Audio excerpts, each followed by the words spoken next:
Paula Nogueira e este é o TV Simpro. O TV Simpro aborda neste programa a Política Nacional de Participação Social referente ao Decreto 8243. Conosco aqui no estúdio, Kleber Soares, que é diretor da Secretaria de Imprensa do Simpro DF, e Graça Souza, secretária de Mulheres da CUT Brasília. Olá, tudo bem? Boa tarde. Boa tarde. Primeiramente, vou pedir para cada um de vocês fale um pouco sobre a formação, para que todos possamos conhecê-los. Eu sou o Kleber Soares, sou diretor de imprensa do Sindicato dos Professores, formado em filosofia, professor também de séries iniciais, e queria agradecer a audiência de vocês que estão nos assistindo e convidar para que toda terça-feira, às 17 horas, nos encontremos aqui. Graça. Então, boa tarde aos telespectadores, boa tarde, Paulinha, nosso companheiro e camarada Kleber Soares. Eu sou Graça Souza, sou secretária de Mulheres da Central Única dos Trabalhadores aqui do Distrito Federal. Sou, por formação, advogada, com especialidade na área de direitos humanos, e agradecer já de antemão o convite do Simpro para estar aqui debatendo um tema que para nós é de grande importância, e agradecer a você, Paula, e a TV Comunitária, e parabenizar pelo trabalho. Perfeito, obrigada. Bom, Graça, o que é a PNPS? Do que se trata? Olha, tão uma polêmica, né, em torno, né, do decreto presidencial sobre isso. Nada mais não tem invenção de roda neste decreto. Isso nada mais é do que a regulamentação de algo que já existe, Paulo. É a regulamentação dos conselhos, é a regulamentação das conferências, é a regulamentação de vários mecanismos que já existem desde a época de 2000, 2002, 2003, com a eleição do presidente Lula, e que traz uma participação da sociedade mais direta no processo da democratização do país, das políticas e da construção das políticas. É isso o decreto, nada mais do que isso. Perfeito. É algo que já existe. E quais são os princípios dessa política? Na verdade, o princípio maior que tem aí é o aprofundamento do que se diz, do que se fala, do que se chama de controle social. Esse é um dos princípios fundantes, né, desses mecanismos de participação social. E um outro conceito que ele traz embutido nele é o do aprofundamento da própria democracia. Para mim, no nosso entendimento, né, esses são os dois elementos fundamentais desses instrumentos e desses mecanismos que nós temos de controle social. Perfeito. Kleber, qual que é a avaliação que você faz de uma iniciativa como essa, de se viabilizar e se efetivar este mecanismo de participação social? Então, Paula, a avaliação que nós temos é de que esse decreto ele é fundamental. Para quê? Para poder organizar, e aí não só organizar, mas sobretudo para institucionalizar, né, como disse a Graça, que já tem, que são os conselhos. É uma forma de o poder público reconhecer que a democracia direta, que é aquilo que a sociedade vem exigindo ao longo dos últimos anos, que vem exigindo de uma forma mais vigorosa no ano passado, que aquilo que tem sido central nas manifestações possa ser institucionalizado, né? Ou seja, a sociedade civil organizada, os movimentos sociais, os sindicatos, aqueles que se organizam, que fazem a política do dia a dia, terem o reconhecimento por parte do Estado, né, dessa capacidade de organização e de intervenção nas políticas públicas e nas políticas sociais. Né? Do nosso ponto de vista, é um decreto que não é nada de tão revolucionário assim, mas é um avanço, sem dúvida nenhuma, né, para a organização da sociedade civil. Né? É um atendimento de reivindicação que é de aprofundar a democracia direta. Perfeito. Bom, a TV Simpro aborda neste programa a Política Nacional de Participação Social e conosco aqui no estúdio o Kleber e a Graça. Bom, quais são as vantagens da PNPS para a gestão pública, na verdade? Para a gestão de políticas públicas? Eu acho que nós temos que, Paula, assim, nós temos que dar uma olhada, primeiro, assim, o que é de positivo para isso, tudo que tem o aprofundamento da democracia e uma maior participação da sociedade mais direta, ele é benéfico para a própria sociedade, para o Estado e para o conjunto, né? Então, o que tem de benéfico nisso é uma participação direta. Vamos dar um exemplo bem prático sobre isso, que são a Conferência de Políticas para as Mulheres. Nós tivemos recentemente, está se fazendo 7 anos, a promulgação pelo presidente Lula da Lei Maria da Penha, né? Que foi um processo com participação da sociedade na elaboração de uma lei que combate a violência doméstica. Ora, a conferência, e este decreto faz o quê? Ele regulamenta esta conferência, que vem desde a conferência municipal, estadual e a nível nacional. O que faz essa conferência? Essa conferência, a partir de um diálogo com o conjunto da sociedade civil organizada, né? A sociedade diz qual a política que quer ver sendo elaborada pelo Estado para combater a violência doméstica. Esse é um exemplo clássico de participação. Olha como é benéfico isso.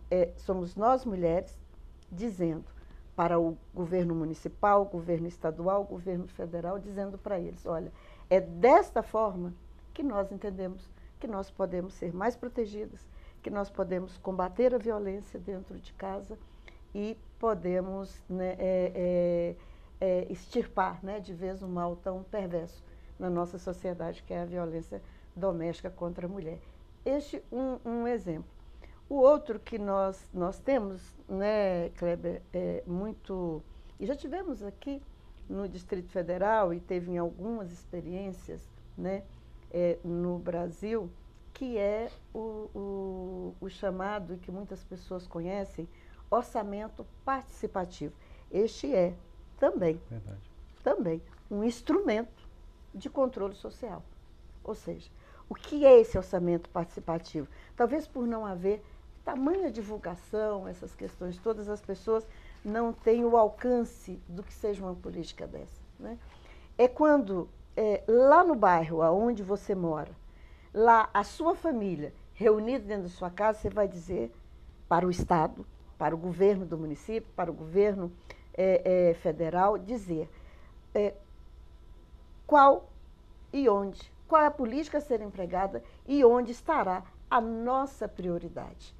Aonde eu quero, eu cidadã que moro lá na rua Piauí, número 25, dizer, olha, aqui no meu bairro, eu cidadã, quero que o dinheiro aqui destinado, que o dinheiro a ser destinado para cá, seja aplicado, por exemplo, saneamento básico. Não temos esgoto aqui ainda, por isso nós não queremos o asfalto. Primeiro faz o saneamento básico, vamos fazer o asfalto depois, até porque vai contribuir melhor. O outro pode dizer, não, nós estamos precisando de energia.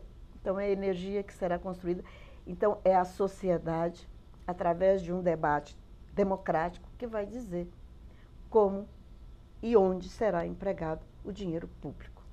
Esses são 2 exemplos que eu acho clássicos de participação social e uma forma de controle social. O que o decreto faz é regulamentar isso e tornar isso algo mais consistente, para que se torne uma política de Estado e não de governo, para que em qualquer governo, qualquer partido, a política permaneça, seja partido A, seja partido B, mas a política permaneça porque ela é de Estado e não de governo. Perfeito. Bom, recentemente o Frei Beto falou um pouco a respeito disso em entrevista sobre a participação da família no orçamento participativo. Como que se daria essa participação nesse contexto? É exatamente isso que eu estava... Né, vamos pegar isso aqui, que eu acho que o Frei Beto foi muito feliz de fazer essa ligação. Quando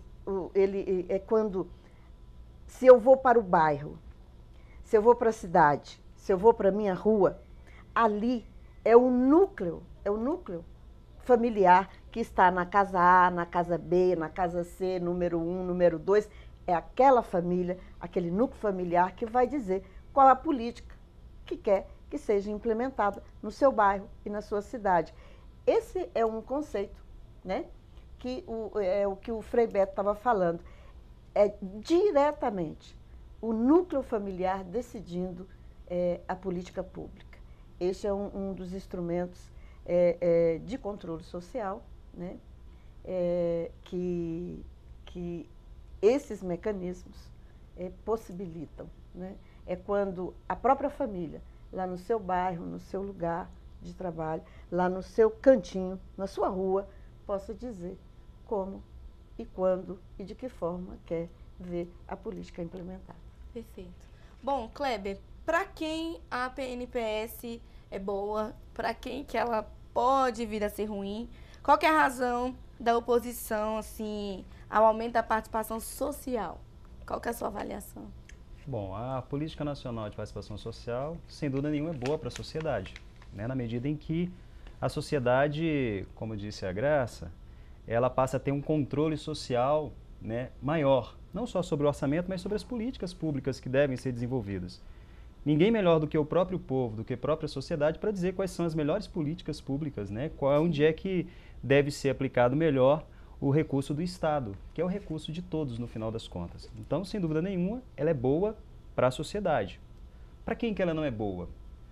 Para quem não tem a disposição e nem tem nem tem o hábito de fazer o debate coletivo, né? Para esses não é bom. Para quem acha que precisa não promover a transparência, para esses não é bom a política de participação social, né? Então, eu fico muito preocupado, Paula, quando eu vejo, por exemplo, os partidos que são contra, muitos partidos de oposição, muitos partidos da base do governo, inclusive, que são contra e que aí sobem à tribuna e dizem assim, olha, não dá para poder implementar o decreto 8243, porque se esse decreto for implementado, os conselhos, quem estará nos conselhos serão só aquelas pessoas mais ligadas ao partido do governo. Por que isso é temerário? Porque na hora que um parlamentar, que é um representante da sociedade, diz isso, ele está dizendo claramente que ele não consegue fazer interlocução na sociedade, que ele não consegue dialogar com quem ele deveria representar. Então isso é grave, é muito grave. Porque eu, se fosse parlamentar e eu sou sindicalista, e acho ótimo, quando eu chego numa escola para dialogar com os professores, com os orientadores, com os companheiros do magistério, e que sou questionado e que eles colocam sugestões, e isso é bom porque isso engrandece, no final das contas, o meu fazer sindical. É muito estranho o parlamentar não ver isso, como é importante que a Política Nacional de Participação Social seja, de fato, abraçada por todos e todas, sobretudo por quem representa o conjunto da sociedade. Quanto mais a sociedade participa, quanto mais a sociedade opina, quanto mais há reconhecimento por parte do poder público dessa organização social, melhor fica o Estado. E mais, a gente tem mecanismos para combater corrupção, para combater desvios, né? Para fortalecer efetivamente aquelas políticas que são tão necessárias para o conjunto da sociedade. Perfeito. Vocês estão acompanhando o TV Simpro e no programa de hoje abordamos a Política Nacional de Participação Social e conosco aqui no estúdio, Kleber Soares e Graça Souza. Bom, Graça, por que o PNPS foi instituída por decreto presidencial e não por meio de um projeto de lei no Congresso? Eu penso, senhora, que primeiro vamos clarear que é competência da Presidência da República instituir decreto para regulamentar. Não tem nada... Eu costumo dizer assim que criam factoides, né? Não é nada normal. Não tem nada de anormal nisso. Isso é constitucional, inclusive, nada de golpe, né? Isso é natural. É natural, não tem nada de golpe nisso. É a coisa mais absurda que a gente... Uns factóides que se cria com relação a isso. Segundo, eu não sei se meu companheiro Kleber concorda comigo, mas nós temos um Congresso que é extremamente avesso a qualquer participação de sociedade, de controle social. Nós temos um Congresso conservador, nós temos um Congresso que não... que tem, a grande maioria, salvo erro, nesta eleição agora, apenas 43 parlamentares foram eleitos com votos diretamente para ele. Então, eles precisaram juntar partidos com partidos para poder levar o parlamentar lá para dentro. A representação que ali está, ela não corresponde com a realidade da sociedade. E não houve iniciativa por parte do Congresso, né?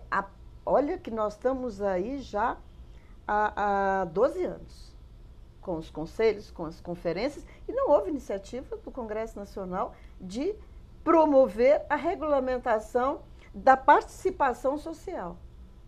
Eu te perguntaria o que eles temem tanto, a participação do povo na elaboração e no pensamento. Por que o nosso parlamento teme tanto? Né? Acho que talvez essa seja a melhor pergunta para a gente fazer e responder.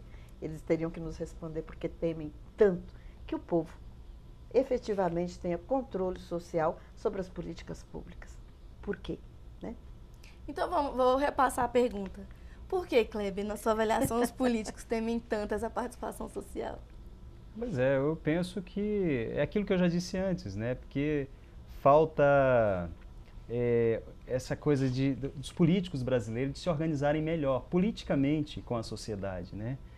Eu acredito que nós estamos num período de transição, e que eu acho bom, né? De um momento em que a política, ela era simplesmente baseada no toma lá da cá, do político, do candidato com o eleitor, para um processo onde o eleitor começa a discutir mais e começa a perceber que a política, por mais que a mídia diga que não, mas eu tenho a impressão, a sensação de que as pessoas começam a perceber que há uma relação direta daquilo que é política institucional com a sua vida, no final das contas, né? Então, eu acho que o grande problema dos nossos políticos é que eles não perceberam isso, eles não perceberam a necessidade de dialogar melhor com o jovem, com a dona de casa, e de entender o que esse jovem e essa dona de casa querem. Porque se tivessem esse comportamento, se conseguissem fazer isso, talvez pudessem discutir o decreto 8243 não como simplesmente rejeitar o decreto 8243, mas vamos aprimorar o decreto 8243. Né? É um debate que, do jeito que foi feito no Congresso, vem aquela coisa, podia ter sido um projeto de lei, porque o governo não podia ter feito isso. Na verdade, se não queriam que o governo fizesse, por que o Congresso, na sua característica central, que é de elaborar leis, por que o Congresso não fez esse debate? Né? E não fez esse debate porque parece que teme exatamente a participação dos cidadãos e das cidadãs na elaboração dessas políticas públicas. Só para finalizar, o decreto ele é muito interessante. Ele começa dizendo, como um dos seus objetivos, né, tornar a política de participação, a Política Nacional de Participação Social, como método de governo. E é isso. Eu não entendo como é que o Congresso pode ser contra, né, um princípio como esse, tornar a Política Nacional de Participação Social como método de governo. É um método de governar. Então, parece-me que o que falta aos nossos parlamentares é um pouco mais de capacidade de dialogar com as pessoas, né, de perder o medo de enfrentar as contradições do dia a dia, né? Porque é muito interessante, o legislativo aparece a cada eleição, passa o processo todinho batendo no executivo, mas se esquece de dizer que ele é que elabora as leis que muitas vezes não são cumpridas ou são imperfeitas. E com a participação social isso poderia ajudar muito no final das contas. Perfeito. Olha, eu vou dizer que o pavor daqueles que se colocam contra isso, contra um controle social, contra uma participação da sociedade, mas tudo é porque eles deixam de ter o controle sobre as políticas. Eles têm hoje, né, a manipulação, as políticas são feitas por determinados parlamentares, pelo Congresso Nacional, de acordo com os seus interesses. Então, diria algumas personalidades muito queridas, muito famosas nesse país, que o nosso Congresso Nacional ele é um balcão de negócios. Né? Então, por que temem tanto? Porque eles deixariam de ter o controle sobre esse negócio. Quem teria seria o povo, com a sua participação e as suas prioridades.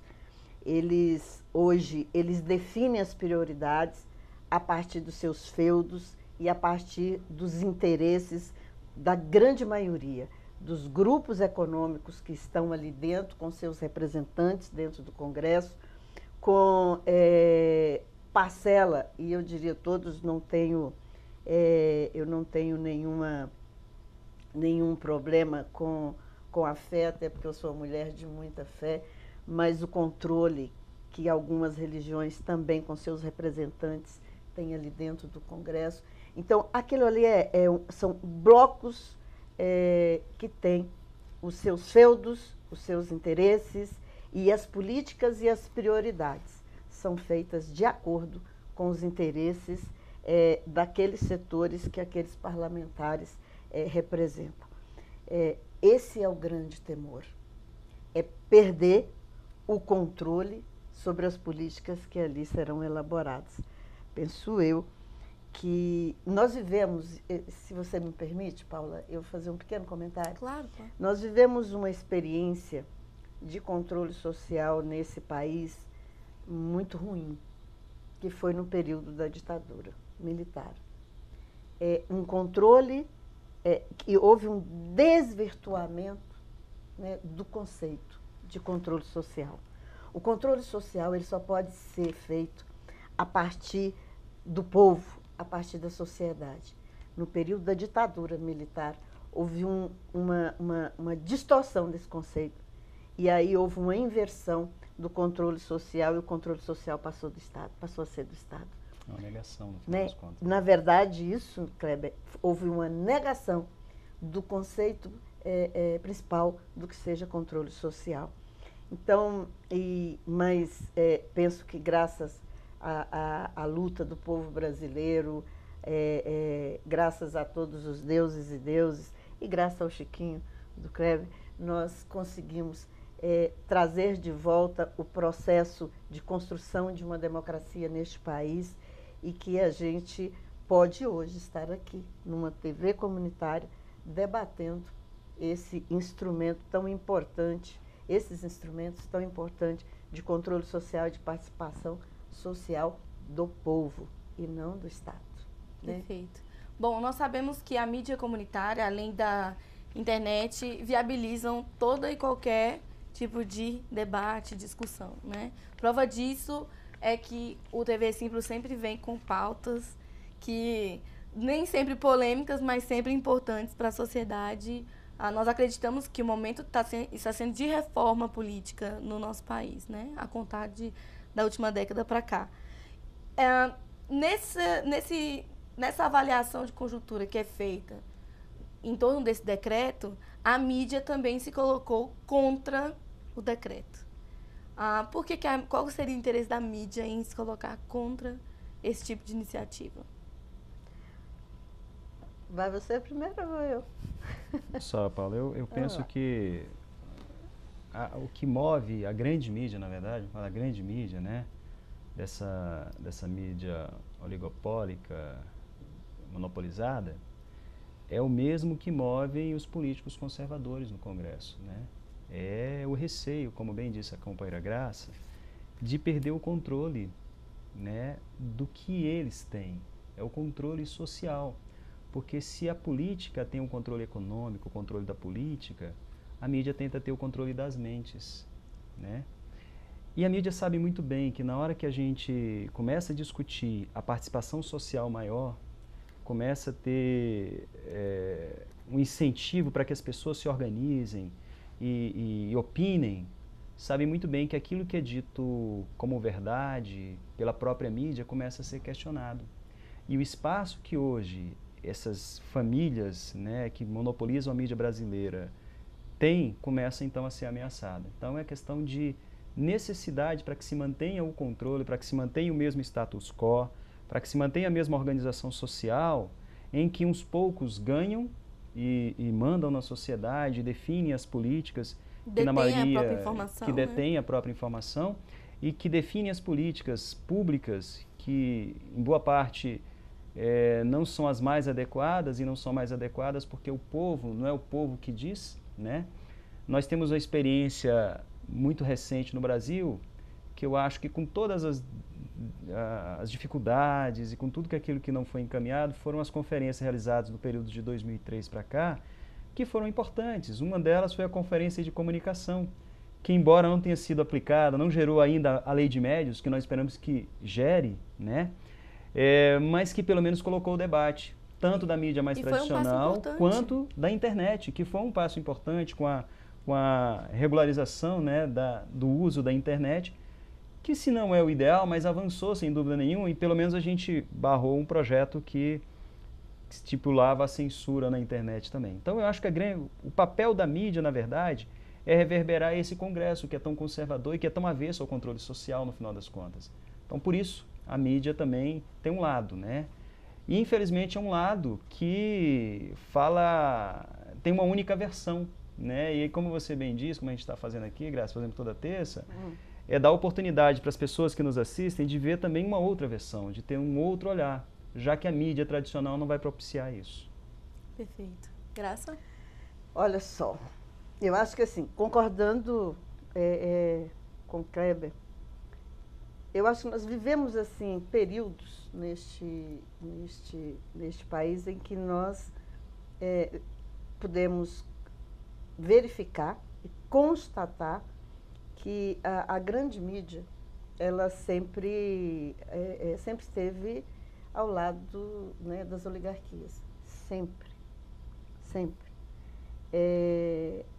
Ela sempre esteve, as grandes empresas de comunicação nesse país sempre tiveram lado. Sempre estiveram do lado daquele que detém o poder econômico. Essa é a verdade, né? Então, assim, e o grau de manipulação que essas empresas de comunicação fazem algo pernicioso com a sociedade, é pernicioso com o cidadão brasileiro, com a cidadã brasileira, né? Nós vivenciamos recentemente algo que, olha, beirou a insanidade, né? Nessa última conjuntura que nós vivemos nesse país. O que a grande mídia fez com o processo que nós tivemos aqui neste país de manipulação de informação no processo, nos pleitos que se tiveram agora nas eleições, tanto majoritárias quanto proporcionais, foi algo nunca visto. Inclusive a grande imprensa, viu, Paulo? Você deve ter acompanhado, a imprensa internacional, inclusive, falou sobre isso. Questionou, né? Questionou a parcialidade. A parcialidade e a manipulação das informações, né? É uma coisa absurda. Penso que nós precisamos de duas grandes reformas neste país. Uma, que é a reforma política, para que nós possamos olhar para aquele Congresso Nacional e ele refletir, de fato, a sociedade brasileira. Porque isso nós não vimos. Nós temos... a sociedade não está representada ali, né? Então, nós precisamos olhar para ali e ver a sociedade brasileira. Inclusive com a participação das mulheres lá. Perfeito. Né? Que nós somos mais de 50% da sociedade, nós não temos 40%. Nós temos menos de 10% ali dentro. E isso é porque a mulher não quer estar lá, é porque o jovem não quer estar lá. Não é verdade. Não é verdade. É porque o jogo é bruto. O jogo é desigual, as oportunidades não são iguais, portanto, não há igualdade de oportunidade entre desiguais, né? Para concorrer aquilo ali. A outra é na questão da comunicação nesse país. Não é possível continuar na mão de menos de uma parcela tão ínfima o controle da comunicação nesse país. É impossível isso continuar. É impossível que grandes, as três maiores aí, né, empresas de televisão continuem recebendo, sendo subsidiada, recebendo tanto dinheiro do governo, recebendo sonegando tanto, que todo mundo sabe, é público, é notória a sonegação dessas grandes empresas. E, na verdade, elas manipularam a informação, elas mentirem descaradamente, elas terem os privilégios que têm e elas não respeitarem, né, a família brasileira, os brasileiros e as brasileiras. Acho que essas duas grandes E não reformas, prestarem um serviço de qualidade, não, já que são parciais. Né? não tem serviço de qualidade, muito pelo contrário, elas desinformam o cidadão. E por isso eu queria parabenizar vocês da TV Comunitária por esse belíssimo trabalho que vocês fazem pelo Simpro, que traz aqui essa pauta toda terça-feira, com uma variedade enorme de assuntos, né? E dizer que é disso que nós precisamos. Nós precisamos fazer com que a TV comunitária chegue em todos os lares do Brasil. Nós temos que fazer com que essa TV comunitária ela seja a nossa grande mídia, que ela chegue em todos os lares, que ela não seja numa TV fechada, que ela seja numa TV aberta. Nós precisamos informar o nosso povo, nós precisamos informar, né, e desconstruir essa desinformação que esses grandes monopólios da comunicação no Brasil têm. Perfeito. Bom, a TV comunitária está disponível na integralidade no nosso site, ela está sendo veiculada online. O site é o tvcomunitariadf.com e também o TV Simpro fica disponível no site do Simpro. O site é simprodf.org.br e nós disponibilizamos também no YouTube, para quem não pode assistir e tudo mais. No momento que é veiculado, né, ao vivo nas terças, e nós temos as reprises. A TV comunitária ela não é veiculada na TV aberta por uma limitação na legislação brasileira. E há todo tipo de articulação por parte da ABCCom em busca de maior espaço pelas TVs comunitárias do nosso país. Bom, eu vou pedir para vocês fazerem as suas considerações finais. Nosso programa está chegando ao fim. Kleber? Então, eu queria mais uma vez dizer para quem está nos vendo que continue nos vendo, né? Eu acho que é importante, não é concordar, mas é perceber que há uma outra possibilidade de avaliação dos temas que são tão atuais. E dizer que a participação, esse decreto 8243 de participação, de política nacional de participação social, é algo que precisa ser encampado pelo conjunto da sociedade civil. É isso que nós queremos, é fortalecer a democracia, é estabelecer um controle social mais direto, é construir uma nova ordem política, e isso não tem nada a ver, é bom dizer isso, com substituição da democracia representativa, porque esse é um dos argumentos que são tão usados, né? Isso não tem nada a ver com a substituição, isso quer dizer fortalecimento da democracia representativa, com seus eleitos, com os parlamentares, com o poder executivo, tudo continua do jeito que está, mas junto a isso, a democracia direta, onde o cidadão fala, onde o cidadão participa, onde o cidadão pode efetivamente ajudar, não só o governo, como o Congresso, mas os poderes juntos a governarem e ajudar a construir uma realidade, um país melhor. Então, eu queria agradecer mais uma vez a TV Comunitária por essa parceria, né? A nossa querida companheira Graça, da Secretaria de Mulheres da CUT, e a você que está nos assistindo, e convidar mais uma vez. Estejamos juntos aí na próxima terça-feira, e quem não pôde ver na terça-feira, se tiver algum colega, alguém que não conseguiu ver, tem as reprises que a Paula falou, além de estar no site da TV Comunitária, também no site do Simpro DF. Perfeito. Graça? Então, gente, eu queria dizer para todos nós que não há democracia sem povo. Não existe. A participação social, ela aproxima as políticas públicas do conjunto da sociedade. Né? Não de um grupo, mas do conjunto da sociedade. Queria dizer que a CUT, com seus mais de 24 milhões de trabalhadores na sua base, apoia essa iniciativa do governo federal, do decreto de promover, que pode possibilitar o aprofundamento da democracia no nosso país. Também queria falar que ele não é nada milagroso, não é isso. ele é só mais um instrumento para que nós possamos efetivamente aprofundar a democracia nesse país. Mas também queria dizer que ele por si só não resolve. Nós precisamos combinar as duas coisas.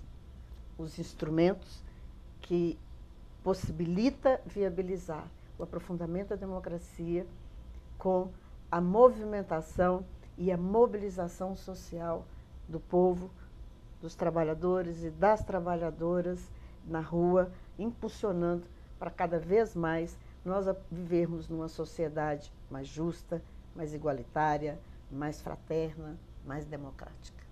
Perfeito. Agradecer muito ao Simpro pelo convite, meu companheiro, querido companheiro Kleber, e agradecer a você, Paulinho, pelo momento aqui, da gente estar aqui junto, e principalmente a TV Comunitária, que nos deu a oportunidade de estar aqui dialogando com o conjunto. E agradecer a você, telespectador, que esteve, e telespectadora, que esteve conosco aí, nos acompanhando até agora. Muito obrigada. Bom, perfeito. Este foi o TV Simpro. Eu gostaria de agradecer a presença dos nossos convidados. O TV Simpro é uma parceria da TV Comunitária de Brasília com os sindicatos professores do Distrito Federal. E convido a vocês a continuarem acompanhando a nossa programação aqui na TV Comunitária de Brasília. Eu sou Paula Nogueira e eu espero vocês no nosso próximo TV Simpro. Muito obrigada e até logo.